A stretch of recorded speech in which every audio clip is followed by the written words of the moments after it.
If you get a chance, before I forget, today is Brother Sidney's birthday, and he is, of course, in the new place.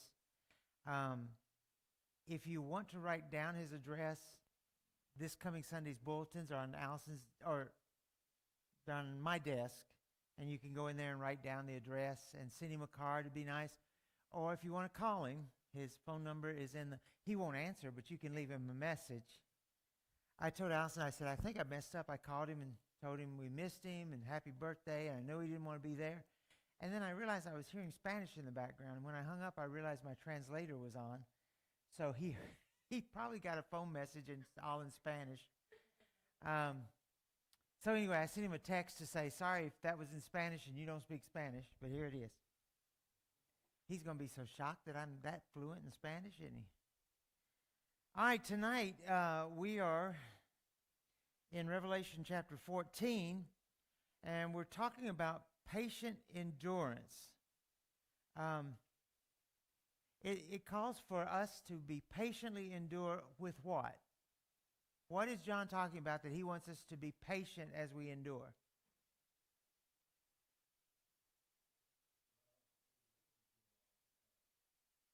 Yes. Um,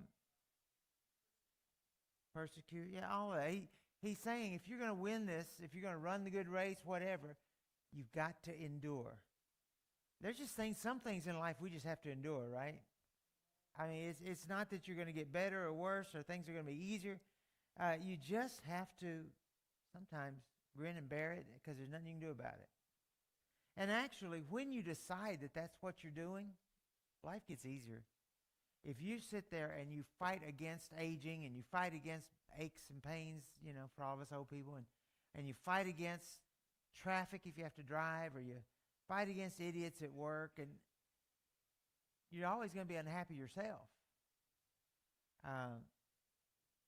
I my philosophy was if they were that big an idiot that they were making me miserable, fire them or transfer them in the Army. I couldn't fire them all, but I could transfer them to really bad assignments, which taught everyone else to be better because they didn't want that assignment.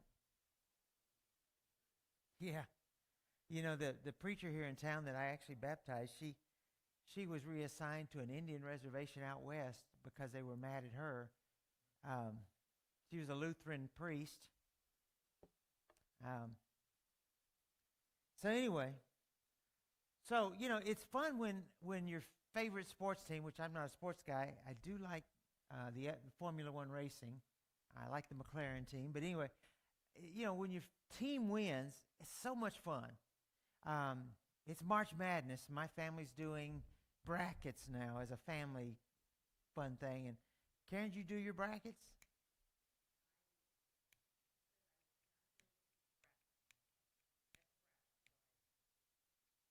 I'm just shocked.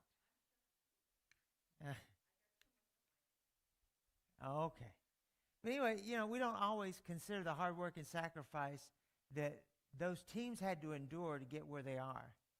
If you remember, in high school days, if you played sports, you first started out in Pee Wee League, those guys did that were going to be good, and they worked hard, but then they get to what they used to call three-a-days, and I don't know if they can still let them do that in high school sports, but, our guys, you had to go out there, and they'd go in the morning until it got time, and then they'd go for after lunch, then they'd go in the evening when it cooled down, and they'd just about kill them for a couple weeks before school started.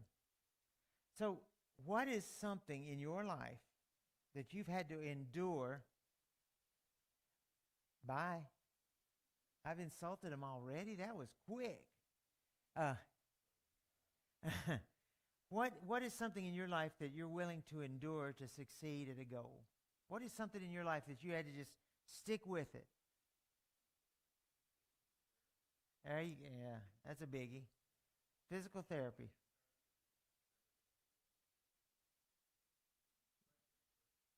It hurts. Were you giving an amen to that one? Yeah, that's what I thought. Uh, if you're in the military, you had to endure that 4 or 5 months of training in the beginning. Ben went to school for how long was it? 12 weeks? 4 months? I mean, that's just something you have to endure. You can't get to the job without doing it. Others of you, if you want to learn how to play a musical instrument, you had to stick with it. When I go to the school concerts, and last year Fiona was playing flute in the fourth grade band, and I just had to endure it as a good grandpa. But you think, and I was telling my mom, oh, I had to sit through these elementary school concerts, and she goes, like I didn't sit through about 6 years of your concerts? Yeah, well. But, if you stick with it, you get good. But if you don't, you never will. If you don't stick with it even after you learn it, now I can't play guitar. I don't remember all the chords and the notes and stuff, and so I'll sit there and strum along and play some things, but not good, not well, rather. Libby.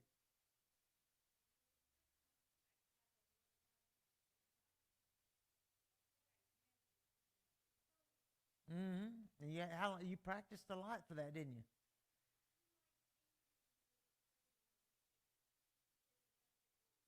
And you did well.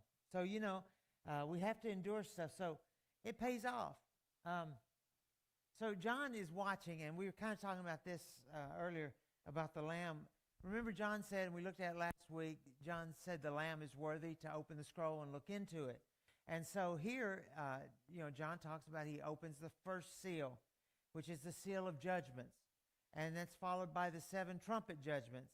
And I don't know exactly what that's talking about, but I'm assuming it's the angel sounding the trumpet to let everybody know that the seals are open. And of course, Satan's waging this war against humanity. Now, we don't follow, as a rule, the concept of this is going to happen, and there'll be 1,000-year reign on earth, and that then we'll be taken up again. And in that 1,000 years, there's going to be horrible persecutions against Christians because God's going to give Satan a free hand. It's not matching up to everything else we read. And so sometimes when one thing looks different than everything else, question the one thing or the people's interpretation of the one thing. Because Jesus, we're said again, he's coming back one time, one more time. That's what the angel said. He'll come back, the way he went up. And then we're told we'll be taken up with him. So, again, this is not talking about premillennialism where we're going to have the 1,000 years and all that. I do have a couple of things I'll point out as we go that just don't match with what people try and teach about it. But here's one of them. He's saying that the dragon is going to come and wage war against the woman and her offspring. That already happened. When? When Christ was born. Because we know that from the creation when the woman failed. And he said, there's going to come and you'll bruise his heel, but he'll crush your head. Remember those verses? And so John says he sees these beasts rising up from the sea, and they're waging war on the people and against God's people. And that's in 13:1 through 18, and then against the whole world. That's been happening forever.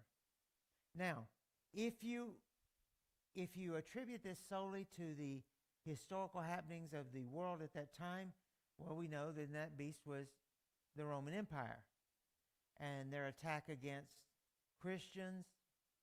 They tried to conquer the entire world. If you look at it as this is strictly in the spiritual world, then we know it's also been happening, that Satan has been attacking God's people. He attacks us daily, even though his attacks have been severely limited. But they're still there, and they're still formidable. So it's still the same. Whichever way you look at it, it's still the same result. We have to patiently endure this so we can get to the next section. So, Hal, you want to read 14, 1 through 14?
Is he past me still?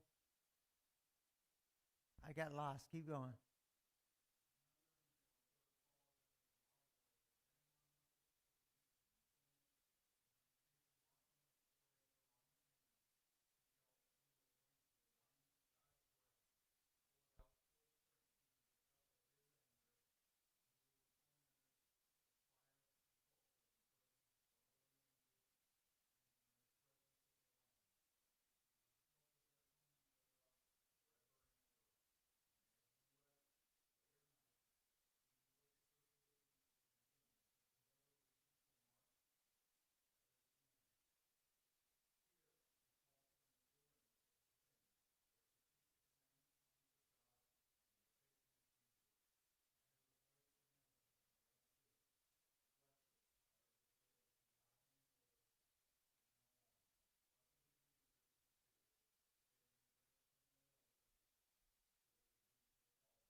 Okay, so um, John is writing about the 144,000, those who are faithful to God, and they have the Lord's name written on their foreheads. Well, first let's talk about the stamp on their foreheads. How do you respond to that idea? What is one? Where do we see the mark first time in the Bible? On Cain, the mark on Cain. We don't know what that was, but we do know that anyone who saw him would know that who he was and that he had turned against God and his people. What about that? Do people still have a mark on them when they're sinful? Yeah, exactly. Yeah, I mean, they don't have a big D for dummy on them or something, which would be nice, but they don't. Yeah, L for that's better. I couldn't think of one. But, having their behavior marks them, and by the way, it's the more our society changes, the more obvious it becomes. I mean, the language you hear in public at the store and stuff now from people, it's amazing to me. Um, anyway, so the question is the 144,000, is it a literal 144,000?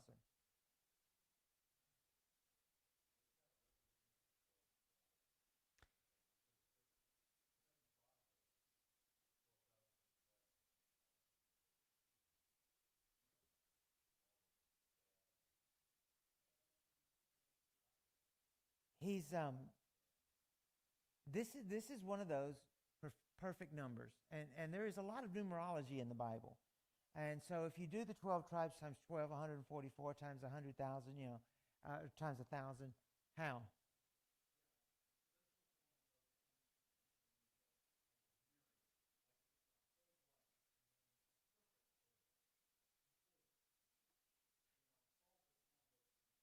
Mm-hmm. Can we count Christians as being part of the 12 tribes times perfection? Yes, because we are the engrafted seed of Abraham. We're his children. And so that's where that comes about now. He says in 7:9, there was a multitude that no one could count from every nation, every tribe, every people, every language, standing before the throne and before the Lamb, and they were clothed in white robes. If the 144,000 is a literal 144,000, then John would not say, I saw a multitude, because 144,000 you can count. The multitude represents a number, that just large number of people. So how had they demonstrated their faith in Christ, these 144,000?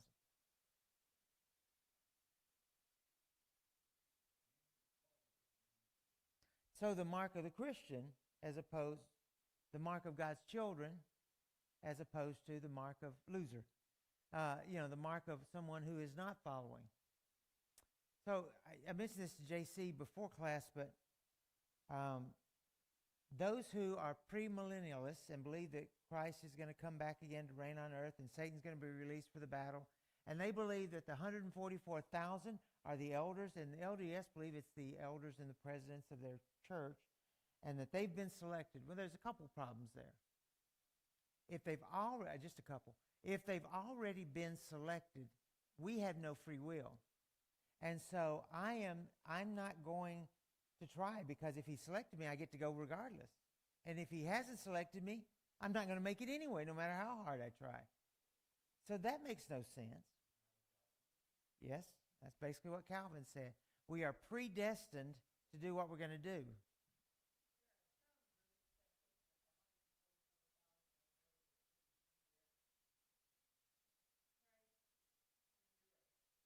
Yes.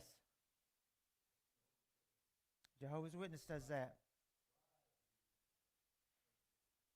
Yeah, and if you ask them again, they're a group that says that's determined already who they will be. Here's my question for you. The one guy told me, well, I'm sure I'm one of them because I'm a leader in the church. Well, then that's interesting, because you have children. And John says you'll be celibate, a virgin. It's not possible, you know. So it says they've never defiled themselves with a woman. So if these are the ones that do that and follow the Lamb wherever he goes, then there is not a group of people that match that. And also that a lie has never touched their lips. No one is perfect. No one has been perfect since the garden. No one will be perfect again except Christ. And so no one fits that definition, and yet they bank on that definition. So anyway,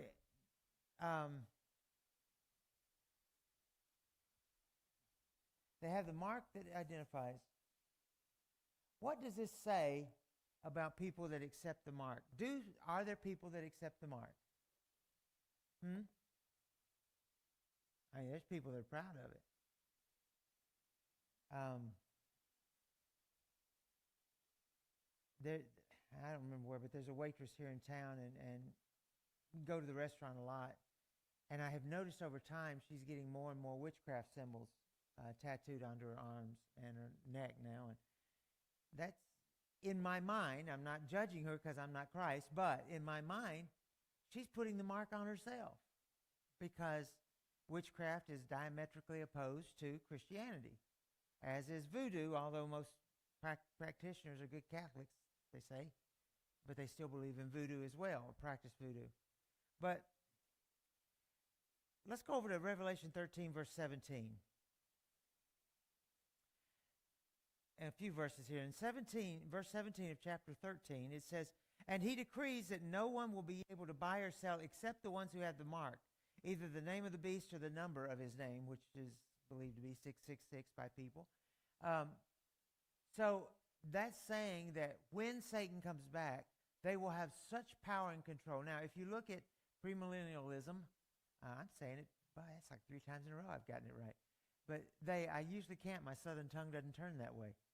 But they believe that, those who are in Christ will get to rise up. The others will be left behind, right? Like the TV series and the books, left behind. But this is saying you won't be able to shop or anything, because they will have such a strong control over the world. But wasn't that what was happening in Rome? Christians were not allowed to go to the markets. They weren't. See, that's happened already. We saw that happen in Germany to the Jews. You can't go shopping. You can't do these things. And you have to wear a mark of God because you don't have the mark of Hitler on you, basically. Go ahead.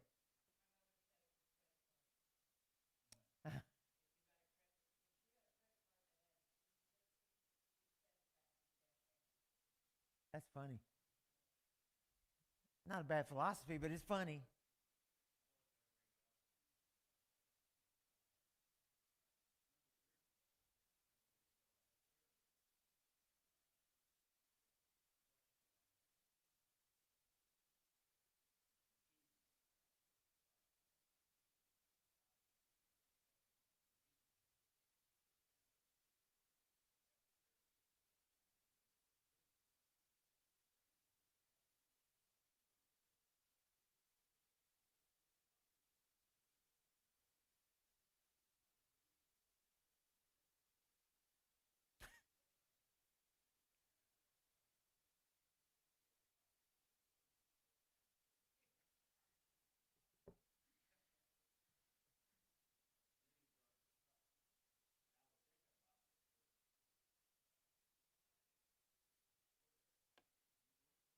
I went there. Hey, is it a coincidence that we live in one of the most corrupt states and it starts with a 6? I think not. No. Anyway. Yeah, we start with a 6 in this area of the state. Anyway, so in 14 verse 11, and the smoke of the torment ascends forever and ever. There's no rest day and night. Those who worship the beast in his image and whoever receives the mark of their name. And the first angel went and poured out his bowl on the earth, and a harmful and painful sore afflicted the people who had the mark of the beast and who worshipped his image. Again, this cannot be taken as literal. And when you start to try to put literal to prophetic dreams, you're going to run into trouble. It's not going to work out. Kayla and I were just talking a second ago. We did the nonprofit tax forms, and it was many forms. And the problem was they would say, what is this number? What is this number? Now add those two numbers together and subtract this. What does that give you?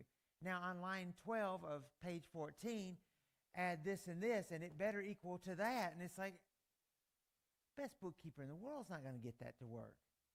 So, we'd have to work and work and work to make everything equal in our books in there.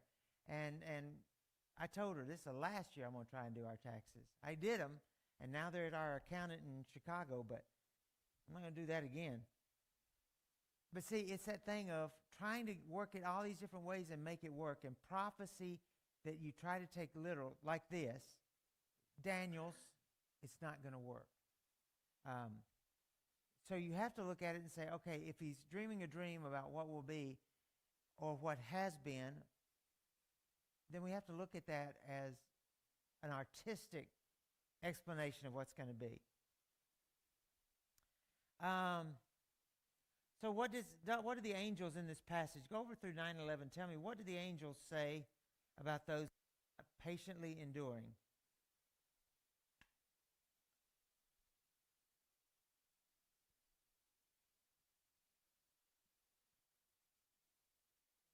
What happens in 10?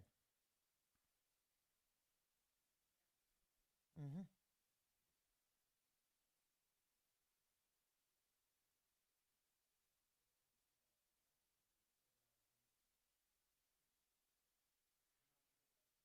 Yeah, no.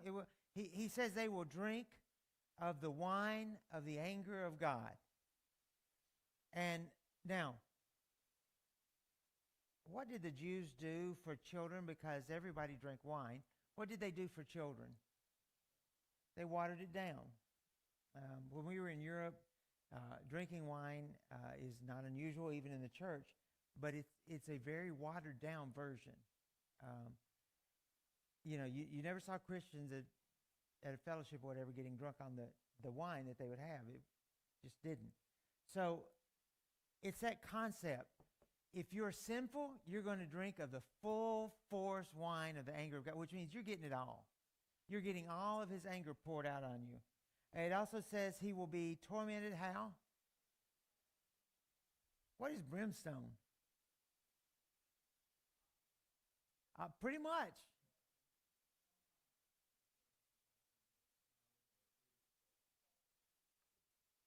Yeah. Sulfuric rock that comes out of like out of volcanoes and stuff. There's an interesting YouTube video out there about the men who mine sulfur in a couple countries and how they don't do it for very long because it destroys their lungs and it will kill them and all this. But you see them going out there just tying a bandana around their mouth and so when we start thinking about brimstone, and then that takes us, of course, back to what? What story in the Bible? Sodom and Gomorrah, which there is a part of the Middle East where there is a ton of brimstone and stuff for no reason. No volcanoes nearby. Nothing was come out of the ground nearby, but yet there is evidence of like a volcano and brimstone, and there are fires that actually burn underground in that area all the time. And so, let's see.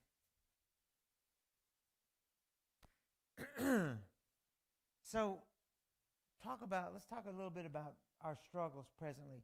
Are any of the struggles we have, and if anybody wants to share their greatest struggle, you may, but I didn't really expect anybody to get to be too confessional tonight.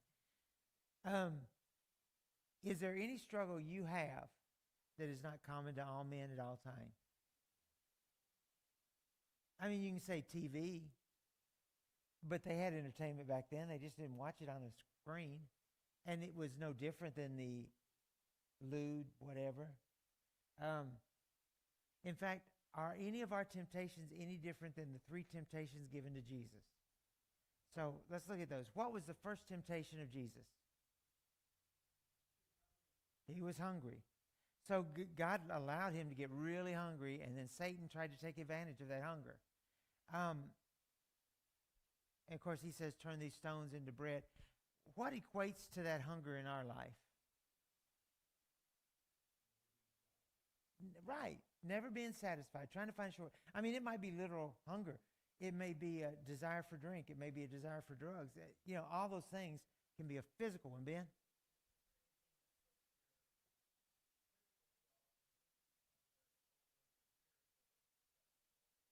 Right. He was telling Jesus, you can break your fast. It's no big deal. Just do this. And so, yes, same thing. What about the second one? I will give you all the authority and the glory. I've always thought that was interesting. Because how can Satan offer that if Satan was not the king of the world? In what sense was Satan king of the world? That physical aspect. Satan did and does have power in our world. Now, I wouldn't call him necessarily the king of the world as I just did, but he has a level of control and power that he can offer. But Jesus is saying, I'm not giving up God's authority, which is overall, to get this. What would you gain if you gave in and took Satan's power now?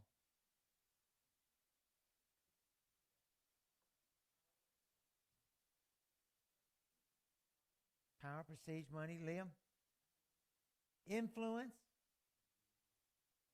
I mean, yeah, look at people, say, in Hollywood, how the compromises they make to become famous. You don't see a lot of really good famous Christians in Hollywood, and the ones that you do don't get the great parts. What's that one family I'm trying to think of? Yeah, Cameron and some of the. What do they get? All they get is to be on the Hallmark Channel, and Allison doesn't allow that in our house, so can't watch their movies. So, yeah, it's a trading, but that is temporal or short term, restricted to here. Remember the word temporal is coming up in a sermon. Anyway, so then he says, if throw yourself down. God's not even going to let you stub your toe, as it was basically. What is that temptation? To just get out there. Go ahead.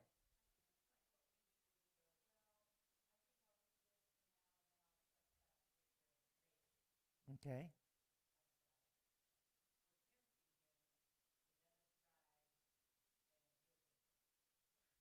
Yeah, I can sin all I want now, but God will forgive me anyway. The Bible said he's going to forgive me. And it says that Jesus' blood continually cleanses. So, yeah, that's tempting God. That's saying, you promised me if I got baptized, I could do what I wanted and you'll still save me. And God says, no, I didn't say that. It's kind of like Satan saying, you will not surely die. You're playing a word game with God, and that is tempting God. How?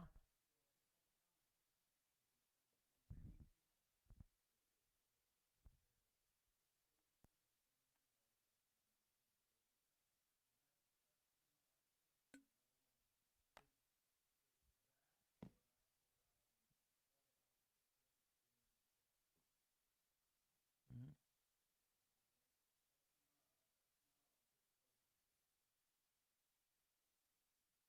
I've always thought it was interesting that in the military, the chaplain corps and the medics, both, they don't get a lot of recognition. They don't get a lot of awards. But if you think about these people, all of whom are unarmed at all times, and they'll throw themselves in the worst spots in the battle, that every one of them should get a Medal of Honor whenever they come out of a battle, because they risk their life either for their belief in God or to save their fellow man. And that's amazing to me. The rest of us did it because we have weapons to fight back with. Maybe that's trusting in the devil. I'm going to use his weapon. But, we had our own weapons, but these people have nothing but, I love my fellow man more than my own life. And that's always interesting. All right. What is some way that fellow believers have helped you to persevere?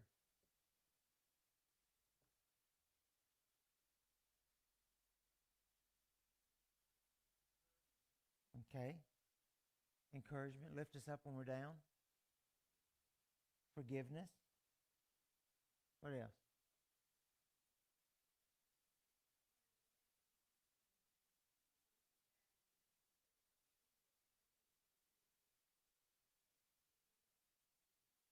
Mm-hmm. Yeah.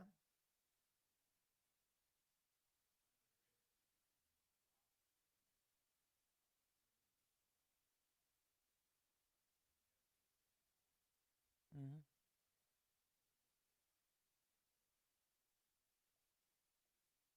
Yeah.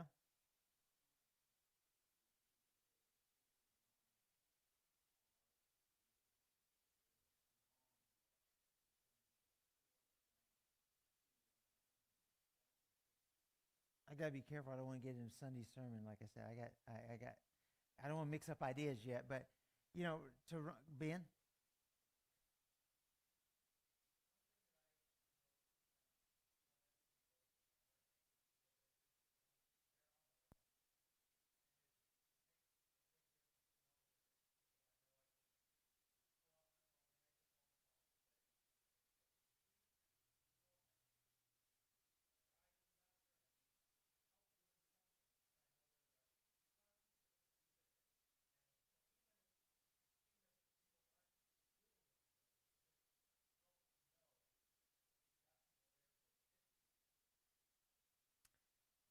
To his point, I felt really bad, but I didn't. I had to do what we did anyway. But I believe there was a homeless transvestite guy named Jazzy who lives here in the community, and he wasn't hurting anybody, but he was camping on the back of our property, and we are a restricted facility under the state rules, and so I said, we can't have a homeless person back here.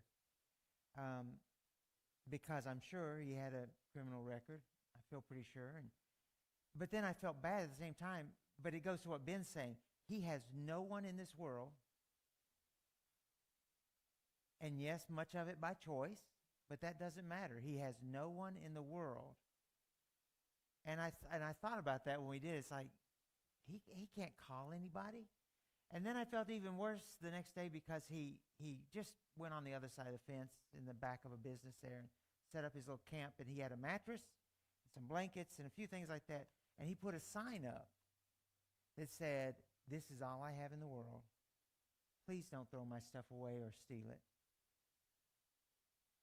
And I thought about that because he is so exposed because he's living a lifestyle that even other druggies and homeless and stuff like that don't like many times.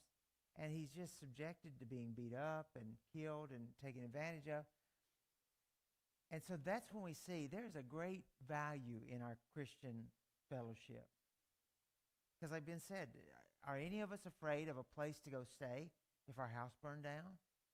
Or that we wouldn't get clothes from people and furniture from people, to help us get restarted? So it's important. There was 3 things I wrote down here: offering encouragement and support during difficult times. We've seen that in the roofs we've put on, in the benevolence we've given, things like that. Providing accountability and motivation to remain steadfast. Sometimes we have to hold you accountable, but our parents had to do that to us. Other times we try to give you motivation. You can do it. Probably a week doesn't go by that I don't call somebody who is either not attending or regularly or what. to call and say, come on, motivate them to come back. Um, and sharing wisdom and insight, especially you older people. I don't fall in that yet. You older people, share your wisdom and your insights with the younger people. Karen.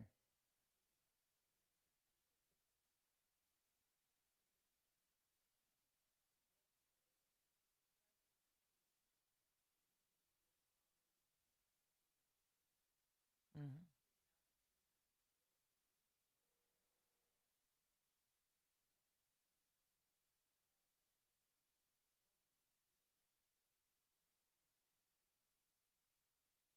I would not be here preaching if I had, because I was very comfortable as a song leader in churches. That's my role. I could do that all day long. I loved it. Um, but then they made me start teaching kids classes. And I really went kind of kicking and screaming saying no. But I'm not ever going to disobey my elders. And so I did what I was asked. And then I wound up teaching all through Ben's life and all that, and wound up kind of gravitating to the high school kids and working with them. And then I started being forced occasionally to fill in the auditorium adult class. And then I was literally forced by my elders to go preach at a church that was failing. I mean, literally forced to do that for a few years. And but now I see that as, whether they knew it or not, they were pushing me towards doing this and fulfilling what God had planned for me. And people can throw that out sometimes. God had a plan for me. 9/11, I survived because God had a plan for me. And sometimes we're skeptical. But when the elders called and said, would you even consider coming up here? That week, I just passed my 20 years, and I was allowed to say, okay, that week. Things like that. And you say, wow, is that a coincidence? I don't think so. Hebrews 12:1 says, run the race in front of you. The word race comes from the Greek word agon, which comes from our word, which has contributed to our word. What's a word for endurance that starts with the sound agon? Agony. Agony has become our word for endurance, when we've changed that Greek word. But the Christian race is demanding. It's not just a light jog in the park. It's demanding work. It's grueling, sometimes agonizing, and it's a lot of work to finish strong. Let's see. So let's look at a couple more thoughts. How would you describe the race that we run?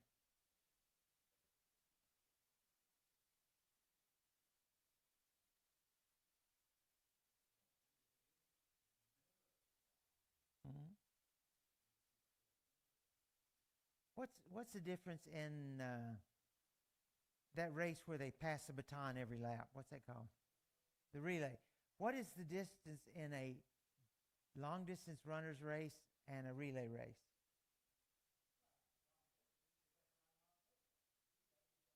But how do you run? Well, yeah, by yourself, but the relay guys, they kick it into full gear from step one as hard as they can run. In fact, you'll see them when they pass the baton, they're always flailing their arms trying to stop. Do you ever see a marathon runner take off like that? No, because he's got to run for hours. And so they kind of run in a jog until they start playing that game of trying to get in front of other people to get out of the pack. But for a very long time, they stay in a tight group. You'll have your few elite runners out in the front. They stay in a tight group. Proverbs 4:19, the way of the wicked is total darkness. Proverbs 1:19, 1:15, get out of my life, you evil-minded people. In other words, stay away from people that don't think like we do. Godly, I mean. 1 Timothy 6:11, but you, Timothy, are a man of God, so run from evil things. Psalm 101:3 is a great one. David writes, I refuse to look at anything that is evil or vulgar. It's a decision. I'm not going to do those things. Go ahead. Oh. And, patience, Revelation 2:10, be faithful unto death, and I will give you a crown of life. Sometimes we get stuck in the church, by the way, in saying the 5 steps of salvation. Hear, believe, confess, repent, and be baptized. There are really 6, because number 6 is what? Remain faithful. But we don't like to say that, because that's putting it on us. That's saying then I will continue to earn my salvation. And we don't want to be misunderstood. But the reality is we are commanded to remain faithful, to stick with it. All right, we're going to stop there. I think Carl is teaching next week in our absence.